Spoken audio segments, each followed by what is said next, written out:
ពួក3ជាប្រពន្ធរបស់គាត់ហ្នឹងហៅគាត់ឲ្យត្រឡប់ទៅផ្ទះជាច្រើនលើកច្រើនសារយ៉ាងណាក៏ដោយប៉ុន្តែគាត់ពោលពាក្យថាបងប្អូនគាត់នៅទីតាំងនេះនៅក្នុងសមរភូមិជួរមុខនេះគាត់មិនអាចទៅណាចោលពួកគាត់បានទេសុខចិត្តពលីជីវិតខ្លួនឯងរហូតដល់ត្រូវសៀមទម្លាក់គ្រាប់មកបាញ់ចំទ្រុងគាត់ផងចំជើងផងហូរឈាមកក្លាក់ជាប់នឹងខ្លួនយើងឃើញហើយពិតជាសំណោះខ្លាំងមែនទេហើយគាត់បានពោលពាក្យទាំងផ្ដាំទៅមិត្តរួមអាវុធរបស់គាត់ហ្នឹងគាត់ថាយកខ្សែកនេះទៅជួយប្រពន្ធគាត់ផងគាត់អស់ហើយគាត់អត់មានកម្លាំងតទល់ទៅមុខទៀតទេពេលដែលបងឃើញវីដេអូនេះហើយតើបងមានអារម្មណ៍ថាក្តុកក្តួលនឹងស្លុតចិត្តបែបណាខ្លះដែរបងចាដោយសារខ្ញុំឃើញទៅខ្ញុំមានអារម្មណ៍ក្តុកក្តួលដូចថាពិបាកក្នុងខ្លួនណាបងដោយសារគាត់ខំលះបង់ជីវិតជួយការពារប្រជាពលរដ្ឋខ្មែរយើងអញ្ចឹងខ្ញុំមានអីទេមានតែម្រាមដៃតបអរគុណដល់បងប្រុសតាហ៊ានដែលគាត់ពលីជីវិតដើម្បីជាតិនេះគឺជាស្តង់មូលនិធិហាងលក់ម៉ូតូតារារិទ្ធដើម្បីឧបត្ថម្ភជួយដល់វរៈកងទ័ពជួរមុខនិងបងប្អូនជនភាសានេះគឺជាស្បៀងដែលបងប្អូនប្រជាពលរដ្ឋខ្មែរទាំងអស់មកចូលរួមគ្នាក្នុងការឧបត្ថម្ភចូលរួមម្នាក់បន្តិចចឹងទៅមានទឹកសុទ្ធមានទាំងអង្គមានមីមានត្រីខមានប៊ីចេងស្ករនិងទឹកត្រីទឹកស៊ីអ៊ូផ្សេងនេះគឺថាច្រើនខ្លាំងមែនតើនេះក្នុងនាមបងជាពលរដ្ឋខ្មែរមួយរូបបងមានការជឿជាក់ចំពោះការរំលោភឈាមពានរបស់ប្រទេសសៀមដែលតែងតែឆ្លៀនពៀនម្ដងហើយម្ដងទៀតមិនឈប់មិនឈរធ្វើបាបដល់សុខភាពនិងសន្តិសុខដល់ពលរដ្ឋនិងធ្វើការរំខានដល់រាជរដ្ឋាភិបាលជាពិសេសធ្វើឲ្យប៉ះពាល់ដល់ជនភៀសសឹកប្រជាពលរដ្ឋដែលរស់នៅព្រំដែនរវាងកម្ពុជានិងថៃក្នុងនាមបងជាពលរដ្ឋបងមានការជឿជាក់និងក្តុកក្តួលបំផុតឃើញចំពោះសោកនាដកម្មក៏ដូចជាអំពើដ៏ព្រៃផ្សៃមកលើពលរដ្ឋខ្មែរធ្វើឲ្យពួកគាត់មានការរងគ្រោះមានការជន់លៀសជាបន្តបន្ទាប់ចេញពីភូមិឋានទីលំនៅដែលសុខសាន្តរបស់គាត់ហើយក៏ជាការសោកស្ដាយដែលខ្មាំងសត្រូវតែងតែបំផ្លាញនៅហេដ្ឋារចនាសម្ព័ន្ធរបស់ស្ថាប័នរដ្ឋនិងប្រជាពលរដ្ឋលំនៅឋានប្រជាពលរដ្ឋជាពិសេសនៅលើហេដ្ឋារចនាសម្ព័ន្ធស៊ីវិលដែលជាការសោកស្ដាយបំផុតគាត់រៀបរាប់ទាំងភាពក្តុកក្តួលសង្ឃថាស្រក់ទឹកភ្នែកនៅពេលដែលឃើញរូបភាពដែលសៀមធ្វើការឈ្លានពានឲ្យប្រជាពលរដ្ឋយើងរត់ជំនះខ្លួនពីកន្លែងមួយទៅកន្លែងមួយហើយព្យាយាមតាមធ្វើបាបប្រជាពលរដ្ឋយើងដែលជាជនស៊ីវិលស្លូតត្រង់បាទអញ្ចឹងគាត់ដែលជាតបជួរក្រោយនេះអត់មានអ្វីដែលអាចទៅកាន់កំភ្លើងដោយតបជួរមុខទេអញ្ចឹងអ្វីដែលអ្នកដែលជួរក្រោយខិតខំក្នុងការសាមគ្គីនឹងជួយគ្នាមានតែក្នុងការមូលនិធិបង្កើតមូលនិធិគៀងកងសប្បុរសជនឲ្យក្នុងការឧបត្ថម្ភជាស្បៀងអាហារដូចជាថវិកាផ្សេងដើម្បីរៀបចំជូនដល់វរៈកងទ័ពជួរមុខក៏ដូចជាជនភៀសសឹកផ្ទាល់តែម្ដងជាពិសេសគឺក្មេងៗដែលគាត់កំពុងតែពេញសិក្សាកំពុងតែក្រែបយកចំណេះដឹងហើយគណៈដែលកំពុងនៅសាលារៀននោះឮសូរសំឡេងភុងផាំងហើយគ្រូបរិញ្ញាក៏ដូចជានាយកសាលាហ្នឹងក៏គាត់បានប្រាប់ទៅឲ្យសិស្សហ្នឹងគឺរត់ភ្លាមចម្លៀសទៅប្រាប់ឪពុកម្ដាយដើម្បីរត់គេចពីក្របខ្លោងផ្សេងតែសម្រាប់បងវិញគឺឃើញរូបភាពបែបនេះមានភាពឈឺចាប់ខ្លាំងបងមានការជឿចាប់ខ្លាំងហើយក៏មានការក្តុកក្តួលបំផុតចំពោះការធ្វើទុកបុកម្នេញមកលើសិស្សានុសិស្សរំខានដល់ការសិក្សានិងសេចក្តីសុខរបស់គ្រួសាររបស់គាត់ទាំងអស់គ្នាធ្វើឲ្យខ្ញុំមានអារម្មណ៍ឈឺចាប់ហើយក៏តាំងចិត្តដើម្បីប្រមូលជាមូលនិធិតបស្នងទៅដល់អ្នករងគ្រោះនិងយុទ្ធជនជួរមុខដើម្បីជាកម្លាំងចិត្តនិងការរួបរวมគ្នារវាងខ្មែរនិងខ្មែរបើសិនជាពុកម៉ែបងប្អូនដែលជាប្រជាពលរដ្ឋខ្មែរគាត់ចង់ចូលរួមមូលនិធិតាមរយៈបងដែរដែលគាត់មានបេះដូងជាខ្មែរអញ្ចឹងអាចចូលតាមរយៈលេខទូរស័ព្ទណាដែរបានបាទបើបងប្អូនជនរួមជាតិមានចំណាប់អារម្មណ៍ចង់ចូលរួមជាមូលនិធិដើម្បីរួបរวมគ្នាជាមួយនឹ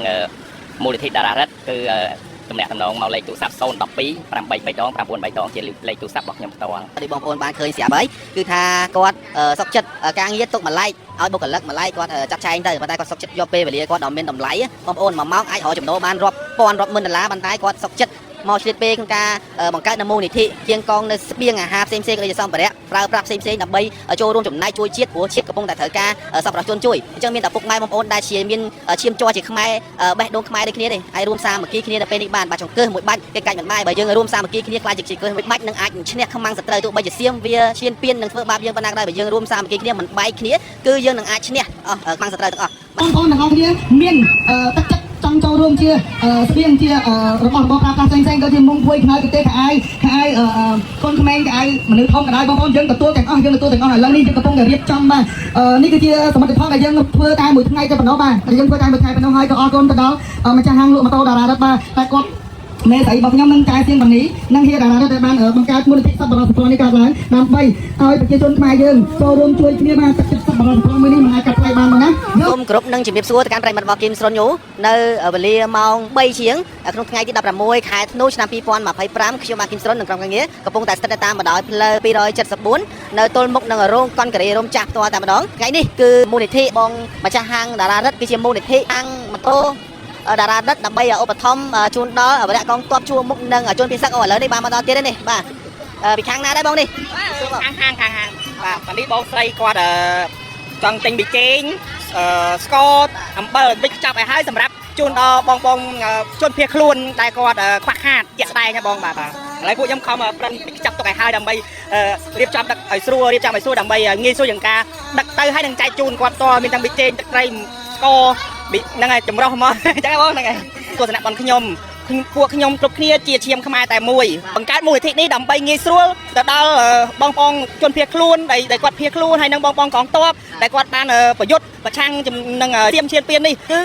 ជួយជាកម្លាំងចិត្តជួយជារបស់របរហ្នឹងដើម្បីឲ្យពួកគាត់ប្រើប្រាស់ជាមធ្យោបាយបានមកការខ្វះខាតខ្ញុំរំភើបណាស់ពេលខ្លះឃើញបងប្អូនអ្នករត់កង់3បងប្អូននិយាយលក់ម៉ូតូដូចគ្នាដែលគាត់ស្រានគ្នាទិញទឹកសុទ្ធទិញត្រីខទិញប៊ីចេងទឹកត្រីមកឲ្យនេះគឺពួកខ្ញុំសប្បាយរំភើបរីករាយក្នុងចិត្តខ្ញុំអត់មានអីត្រូវនិយាយថាវាសប្បាយចិត្តលើពីសប្បាយចិត្តដែលបងប្អូនជាប្រជាពលរដ្ឋជាទាហានជួរក្រោយបើគាត់ទាហានជួរមុខប្រឆាំងជាមួយគ្រាប់រំសេវតែពួកយើងជាទាហានជួរក្រោយមានអីក្រៅពីលើកទឹកចិត្តបងប្អូនយើងឲ្យចាប់ដៃគ្នាបាទសាមគ្គីគ្នាជាចង្កេះធ្វើបាច់ហ្នឹងឯងណាបងបាទ ជំរាបសួរចា៎បាទបងប្អូនតគ្នាបងស្រីគឺគាត់គឺជាម្ចាស់ហាងជាភរិយាបងតារារិទ្ធគឺជាម្ចាស់ហាងលក់ម៉ូតូតារារិទ្ធផ្ទាល់តែម្ដងដែលនៅស្ថិតនៅតាមបណ្ដោយផ្លូវ274កែងនឹងផ្លូវ141ទល់មុខនឹងអតីតរោងកុនគិរីរំចាស់ហ្នឹងតែម្ដងហើយចង់សួរចំណាអារម្មណ៍គាត់តិចដោយសារតែឃើញគាត់ថាមមាញឹកខ្លាំងមែនតើចុះមកអង្គុយរៀបផ្ទាល់ជាមួយនឹងបុគ្គលិកគាត់ផ្ទាល់តែម្ដងនេះបាទបងស្រីបាទបងអាចបញ្ជាក់តិចបានទេបងតើជាមូលហេតុអ្វីបានបងជំរុញទឹកចិត្តបងក្នុងការមកចូលរួមបង្កើតមូលនិធិហើយក៏ដូចជារុញម៉ូតូទៅមកខាងថាខ្លាច់ខាតលក់ខ្លាច់អីបងមកចូលរួមមានថាបង្កើតមូលនិធិឲ្យបងប្អូនចូលរួមការជួយដល់បងប្អូនជនពិសេសក៏ដូចជាវគ្គកងទ័ពជួរមុខនេះចាដោយសារតែខ្ញុំមានអារម្មណ៍ថាក្តុកក្តួលហើយមានអារម្មណ៍ថាដូចថារំភើបដែលថាបងកងទ័ពគាត់ខំពលីជីវិតឈាមស្រស់សាច់ស្រស់ដើម្បីការពារដល់ទឹកដីខ្មែរយើងអញ្ចឹងណាហើយមួយទៀតអាណិតដល់បងដែលភៀសសឹកហើយនឹងក្មួយដែលគាត់រៀនគាត់ត្រូវទៅរៀនគាត់អត់បានរៀនគាត់ត្រូវភៀសខ្លួនមកអញ្ចឹងទៅក៏គាត់រស់នៅអីអត់បានស្រួលគាត់ត្រូវសម្រាកតាមគេថាវត្តតាមអីចឹងណាចាអញ្ចឹងក៏ខ្ញុំនិងបងប្អូនទាំងអស់គ្នាហ្នឹងក៏មានគំនិតថាសាមគ្គីគ្នារួមគ្នាដើម្បីជួយរៀបចំស្បៀងដើម្បីជួយទៅពួកគាត់ទាំងអស់គ្នាដើម្បីពួកគាត់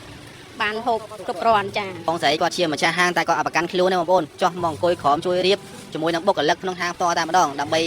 ចូលរួមជួយគ្នាឲ្យរៀបចំឆាប់ហើយចាប់បានដឹកជូនទៅជនពិសឹកដូចជាវគ្គកងទ័ពជួរមុខដែលត្រូវការជំនួយកំពុងតែត្រូវការបងប្អូនខ្មែរយើងចេះជួយសាមគ្គីគ្នានេះបងប្អូនឃើញស្រាប់គឺថាស្តង់របស់គាត់គឺដាក់នៅមុខហាងតែម្ដងសុកចិត្តខិតម៉ូតូតែមួយខាងសុកចិត្តយកស្ពេសមួយខាងនេះរៀបចំក្នុងការប្រមូលមូលនិធិឲ្យជូនដល់បងប្អូនជនពិសឹកក៏ដូចជាវគ្គកងទ័ពជួរមុខមិនគិតថាខ្លាចខាតលក់ខាតអីទេបាទមិនដឹងថាមកចំហៀងនេះដឹងថាខាតប្រមាណដឹងថាខាតតែប៉ុន្តែអត់ខ្វល់ទេបងណាអត់ខ្វល់ទេបងដោយសារត្រូវតែចំណាយពេលវេលាចំណាយថវិកាដើម្បីជួយទៅបងកងទ័ពហើយនឹងបងជនភៀសសឹកដែលគាត់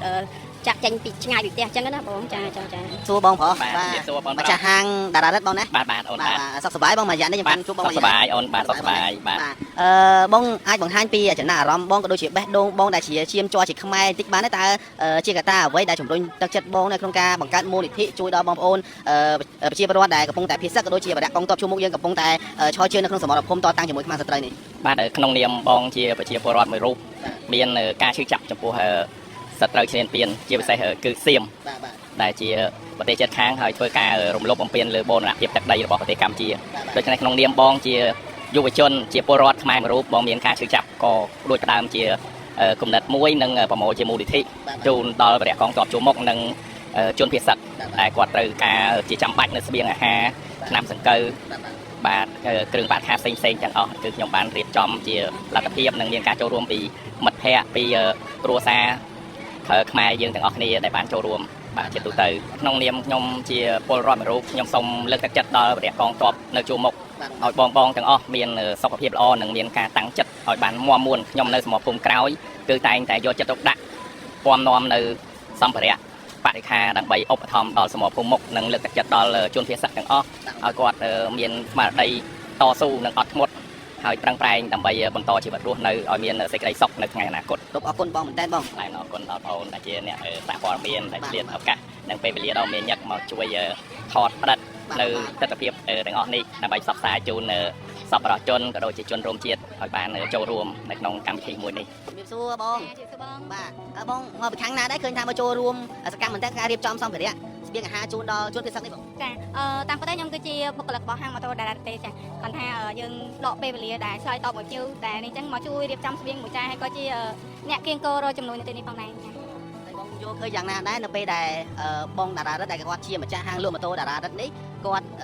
់មានទឹកចិត្តក្នុងការបង្កើតនូវមូលនិធិគៀងកងសប្បុរសជនឲ្យមកចូលរួមជួយដល់បងប្អូនជនពិសេសនេះ ចាសម្រាប់ពីខាងខ្ញុំទៅគឺអរគុណសម្រាប់ហ៊ីហើយនឹងចៃដែលបានបង្កើតជាមួយនីតិនេះឡើងចាការបង្កើតមួយនីតិនេះគឺផ្ដល់ឱកាសឲ្យបុគ្គលិកទាំងអស់គ្នាគ្រប់ជាន់ថ្នាក់តាំងពីថ្នាក់លើរហូតដល់ថ្នាក់ក្រោមមានឱកាសបានចូលរួមជាសម្ភារៈក៏ដូចជាថវិកាអីផ្សេងៗដើម្បីជួយទៅដល់បងៗព្រះកងទ័ពដែលគាត់កំពុងតែឈរជើងយ៉ាងរឹងមាំការពារទឹកដីរបស់យើងហើយនឹងបងជនភៀសដែលកំពុងតែជួបប្រទះនៅការលំបាកអញ្ចឹងណាបងហើយយើងសង្ឃឹមថាជំនួយរបស់ហាងម៉ូតូដែលនឹងទៅដល់ពួកគាត់នឹងជួយពួកគាត់តាន់ពេលវេលាផងដែរបងប្អូនបានឃើញហើយទាំងបុគ្គលិករបស់ហាងលក់ម៉ូតូតារារិទ្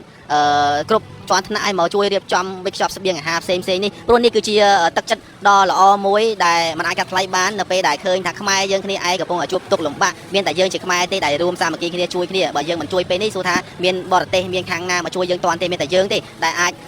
ចរួមគ្នាខ្លាយជាចង្គើមួយបាច់ហ្នឹងគេកាច់មិនបានទេបងប្អូនហើយនេះគឺសិតតែជាសម្ភារៈផ្សេងមានទាំងអានេះអំបិលប៊ីចេងបាទនឹងស្ករសនឹងសម្ភារៈនឹងអង្គផងទឹកសុទ្ធផងទឹកត្រីផងអីផងនិយាយទៅច្រើនមែនតើទេបងប្អូនមានមីមានត្រីខអញ្ចឹងសម្រាប់វិកช็อปនេះជូនដល់ជនភៀសសឹកដែលគាត់កំពុងតែជំលះខ្លួនមកតំបន់សុវត្ថិភាពហ្នឹងឲ្យគាត់បានម្នាក់មកខ្ចប់គ្រប់មុខតែម្ដងបាទនេះទោះជាតិចច្រើនក្តីក៏នេះជាទឹកចិត្តខ្មែររួមសាមគ្គីគ្នាដើម្បីឲ្យពួកគាត់ហ្នឹងកុំឲ្យមានការខ្វះខាតខាងយើងមូលនិធិនេះបន្តិចទៅខាងគេមូលនិធិបន្តិចទៅអញ្ចឹងគាត់បានម្នាក់បន្តិចទៅវារួមគ្នាទៅមួយថ្ងៃបានខាងនេះមួយថ្ងៃបានខាងនោះអញ្ចឹងទៅគាត់អត់មានជួបការខ្វះខាតទេបាទហើយយើងឃើញពីទុកលំបាកដែលក្មេងៗគាត់ត្រូវរត់ជំលះខ្លួនខាតពេលមិនមានពេលរៀនសូត្រមិនបាននៅទៅសាលាដោយបងប្អូនផ្សេងដែលនៅតំបន់សុវត្ថិភាពផ្សេងៗអញ្ចឹងគឺយើងឃើញហើយក៏ដុករួខ្លាំងមែនតើបាទហើយនេះសិតតែបងខាងបុគ្គលិកទាំងអស់បងណាខាងបងបុគ្គលិកអស់ហ្នឹងបងណាបាទហើយយកឃើញយ៉ាងណាដែរបងនៅពេលដែលម្ចាស់ហាងដែលគាត់គឺជាមេរបស់យើងផ្ទាល់គាត់បានបង្កើតមូលនិធិជួយដល់បងប្អូនជនភៀសសឹកនេះចាសម្រាប់ក្នុងនាមខ្ញុំជាកូនខ្មែរមួយរូបដែរគឺនាងខ្ញុំមានការសប្បាយចិត្តខ្លាំងមែនទែនដែលម្ចាស់ហាងក៏ដូចជាមេរបស់នាងខ្ញុំផ្ទាល់គាត់បានធ្វើកម្មវិធីមូលនិធិប្រមូលស្បៀងជូនទៅដល់បងកងទ័ពជួរមុខក៏ដូចជាប្រជាជនយើងដែលកំពុងតែភៀសសឹកនៅតាមតំបន់ជ័យដែនអញ្ចឹងបងចានាងខ្ញុំពិតជាសប្បាយរីករាយដែលមានការជួយចែករំលែកម្នាក់តិចមិនថាពុកម៉ែបងប្អូនដែលគាត់ជិះតាមដងផ្លូវឃើញគឺគាត់ចូលរួមជាទឹកសុទ្ធជាត្រីខម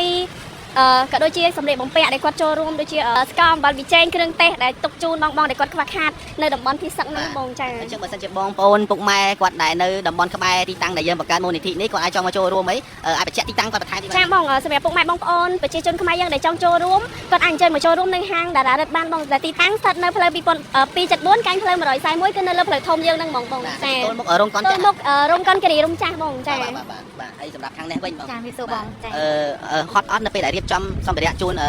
បងប្អូនជនភៀសសឹកនេះចាបងរៀងហត់ដែរប៉ុន្តែអត់អីបងដើម្បីជួយដល់ពួកគាត់ចាបាទជាទឹកចិត្តមួយចាបងវាជាទឹកចិត្តមួយហើយដើម្បីជួយដល់ប្រជាជនខ្មែរដោយសារយើងមានស្មារតីជាតិខ្មែរតែមួយបងទោះបីជាយើងហត់ឬមួយត្រូវចំណាយពេលវេលាចាពេលអង្គុយអញ្ចឹងក្តៅដែរបងតែអីទេដើម្បីប្រជាជនខ្មែរដើម្បីបងកងទ័ពជួរមុខគឺពួកខ្ញុំទោះបីជាហត់ក៏ពួកខ្ញុំនៅតែធ្វើដែរបងចាហើយនេះខ្ញុំក៏សូមជូនពរទៅកាន់បងកងទ័ពជួរមុខឲ្យគាត់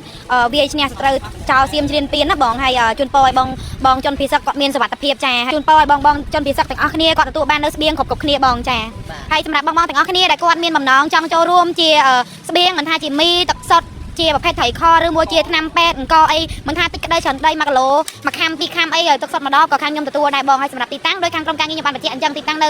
ទល់មុខជាមួយនឹងអតីតរោងកុនចាស់ផ្លូវ274កែង141ហាងលក់ម៉ូតូតារារិទ្ធតែយើងនៅខាងមុខក៏យើងមានដាក់ស្តង់ផងដែរចាហើយនេះខ្ញុំក៏សូមអរគុណបងដែលចំណាយពេលវេលាក្នុងការមកឡាយតនៅហាងនេះខ្ញុំតចាបងចាចង់អរគុណទៅដល់បងកងទ័ពនៅជួរមុខបងប្អូនកងទ័ពនៅជួរក្រោយទាំងអស់មិនថាកងទ័ពជួរមុខជួរក្រោយឲ្យតែកងទ័ពបាទហើយខ្ញុំសូមអរគុណបងប្អូនខ្ញុំលើកម្រាមដៃ10អរគុណទៅដល់បងប្អូនដែលបានការពារទឹកដីដែលបានយកជីវិតយកសាច់ស្រស់ឈាមស្រស់ទៅពាំងគ្រាប់ដើម្បីឲ្យកូនចៅនៅខាងក្រោយកងទ័ពជួរក្រោយដូចជាប្រជាជនខ្មែរទាំងអស់និងទឹកដីខ្មែរទាំងអស់ឲ្យថិតថេរគង់វង្សយូរអង្វែងក៏ខ្ញុំនិយាយចាញ់អារម្មណ៍ខ្ញុំពេលនេះគឺខ្ញុំមានអារម្មណ៍ថាហើយនៅពេលដែលខ្ញុំបាក់ដកដួលនៅពេលដែលខ្ញុំបានមើលព័ត៌មានដែលបងប្រុសម្នាក់គាត់បាននិយាយថាផ្ញើខ្សែកទុកឲ្យប្រពន្ធបងផងបាទបងទៅលេងរួចហើយបាទខ្ញុំសំណោះណាបងខ្ញុំសំណោះណាខ្ញុំមើលហើយខ្ញុំស្លាក់ទឹកភ្នែកមកណាខ្ញុំស្លាក់ទឹកភ្នែកម្សិលមកខ្ញុំចូលនិយាយនេះតាំងពីព្រឹករហូតដល់យប់ម៉ោង7យប់មានបងលក់កាទៀវលក់អីគាត់ជួយជាកាទៀវប្រហែលមកទៀត គាត់ជួយជាថវិកាទិញសម្រាប់នេះឥឡូវមេស្រីខ្ញុំគាត់បានទិញរបស់ថែមអញ្ចឹងជាចុងក្រោយខ្ញុំសូមឲ្យបងប្អូនទាំងអស់គ្នាខ្មែរខ្ញុំសូមឲ្យបងប្អូនទាំងអស់គ្នាចេះស្រឡាញ់គ្នាចេះរួបរวมគ្នាចេះសាមគ្គីគ្នាបងណាហើយខ្ញុំសូមឲ្យជនភៀសសឹកទាំងអស់ទទួលបានសុវត្ថិភាពសុខសុវត្ថិភាពទាំងអស់គ្នាបងណា ហាងលក់ម៉ូតូតារារិទ្ធបងប្អូនបាទគឺថាយកចិត្តទុកដាក់ក្នុងការរៀបចំជូនពុកម៉ែបងប្អូនដែលជាជនភៀសសឹកដូចជាវរៈកងទ័ពជួរមុខបាទទោះជាការងារនេះធ្វើទៅក្រោមកម្ដៅថ្ងៃរៀងហត់ក៏ប៉ិតមែនប៉ុន្តែពួកគាត់ធ្វើទាំងសប្បាយចិត្តបងប្អូនឃើញនេះសិតតែញើសបាទគាត់បាច់ញើសគាត់ហត់ប៉ុន្តែគាត់អត់មានត្អូញថាគាត់នឹងហត់ទេព្រោះធម្មតាវរៈកងទ័ពជួរមុខដែលកំពុងច្បាំងជាមួយខ្មាំងសត្រូវគាត់មិនបានហូបចុកឆ្ងាញ់គ្រប់គ្រាន់ផងហើយគាត់នៅតែបន្តនៅក្នុងការមានចិត្តអង្អាចការពារទឹកដីកម្ពុជារបស់យើងមិនឲ្យខ្មាំងសត្រូវក្នុងការចូលឈ្លានពានបានទេហើយចឹងកងទ័ពជួរក្រោយមានអីបងប្អូនបាទទោះហត់ប៉ុណ្ណឹងក៏វាមិនថ្មីទេប៉ុន្តែយើងនៅតែបន្តក្នុងការរួបរวมសាមគ្គីគ្នានេះគឺជាមូលនិធិបាទហាងលក់ម៉ូតូតារារិទ្ធបងប្អូនឃើញនេះគឺថាសម្ភារៈច្រើនខ្លាំងមែនតើហើយនឹងបន្តក្នុងការទទួលមូលនិធិហ្នឹងបងប្អូនចូលរួមបានរយៈពេល1សប្តាហ៍នេះបងប្អូនឃើញនេះស្តង់ដែលមានដាក់ផ្លាកមូលនិធិហាងលក់ម៉ូតូតារារិទ្ធដើម្បីឧបត្ថម្ភដល់វរៈកងទ័ពជួរមុខនិងជនភៀសសឹកខ្មែរយើងទេរួបរวมសាមគ្គីគ្នាពេលនេះជួយគ្នាដើម្បីឈ្នះខ្មាំងសត្រូវផងដែរហើយសូមបញ្ជាក់ថាទីតាំងដែលទទួលជំនួយក៏ដូចជាទទួលក្នុងការចូលរួមមូលនិធិនេះគឺនៅតាមបណ្ដោយផ្លូវបាទ274កែងនឹង141បាទតាមបណ្ដោយផ្លូវ274កែងនឹង141ទៅមុខនឹងរោងកុនការីរំចាស់ផ្ទាល់តែម្ដងបាទអតីតការីរំអតីតរោងកុនការីរំចាស់ហើយនេះគឺជាហាងលក់ម៉ូតូរបស់គាត់បាទហាងលក់ម៉ូតូតារារិទ្ធបាទឃើញថាដាក់ស្តង់មូលនិធិនេះនៅមុខនឹងហាងលក់ម៉ូតូគាត់តែម្ដងបាទទោះជាបាំងកន្លែងគាត់ឬមួយក៏ចង្អៀតកន្លែងគាត់កំពុងតែស្បេះទូចយ៉ាងណាចង្អៀតយ៉ាងណាក៏ដោយក៏គាត់នៅតែបញ្ញត្តិដាក់មូលនិធិដែរបាទដើម្បីចូលរួមចំណែកជួយជាតិយ៉ាងសំខាន់នេះបាទគាត់សុខចិត្តការរកស៊ីលក់ម៉ូតូរបស់គាត់ដែលចំណេញរាប់ពាន់រាប់ម៉ឺនដុល្លារនេះគាត់ទុកមួយឡែកសិនដើម្បីបុគ្គលិកគាត់ក្នុងការចូលរួមសហការគ្នាជួយគ្នានៅពេលនេះព្រោះប្រទេសជាតិយើងកំពុងតែត្រូវការអ្នកជួយនេះបាទហើយបងប្អូនជួយគ្រប់គ្រងនៅហាងលក់ម៉ូតូតារារិទ្ធក៏ដូចជាចូលរួមក្នុងការជួយដល់ជនភៀសសឹកដូចជាវរៈកងទ័ពជួរមុខយើងផងដែរព្រោះគាត់ជាខ្មែរគាត់មានបេះដូងខ្មែរគាត់ស្រឡាញ់នៅជនជាតិខ្មែរនិងស្រឡាញ់ដល់វរៈកងទ័ពជួរមុខទាំងអស់ចូលរួមលើកទឹកចិត្តនឹងជួយដល់ជនភៀសសឹកបាទគាត់មានលក់ម៉ូតូគ្រប់មុខអញ្ចឹងបងប្អូនអាចមកចូលរួមក្នុងការចូលរួមឧបត្ថម្ភជំនួយស្បៀងផ្សេងបានឬមួយក៏ត្រូវការទិញម៉ូតូឲ្យមកទិញហាងគាត់បានគ្រប់គ្រងហាងលក់ម៉ូតូរបស់គាត់ក៏ដូចជាគ្រប់គ្រងជួយខ្មែរដូចគ្នាទេបងប្អូនបាទហាងតារារិទ្ធហើយបងប្អូនចង់តំណតំណងក្នុងការឧបត្ថម្ភឲ្យផ្សេងបងប្អូនអាចតំណងតាមរយៈលេខទូរស័ព្ទគាត់ដែលបានប្រកាសមុនហ្នឹងគឺលេខ012 8 3ដងនិង9 3ដងផងដែរអរគុណមែនតើប្រិយមិត្តទាំងអស់គ្នាសម្រាប់ការតាមដានទស្សនាហើយខ្ញុំបាទគីមសុននិងក្រុមការងារសិនជាមានចំណុចលើលោកខាងត្រឹមការណាមួយមិនសមរម្យក៏សូមខន្តីអភ័យទោសដល់លោកខ្ញុំនិងក្រុមការងារផងសូមអរគុណនិងអរគុណកាយគ្រប់លា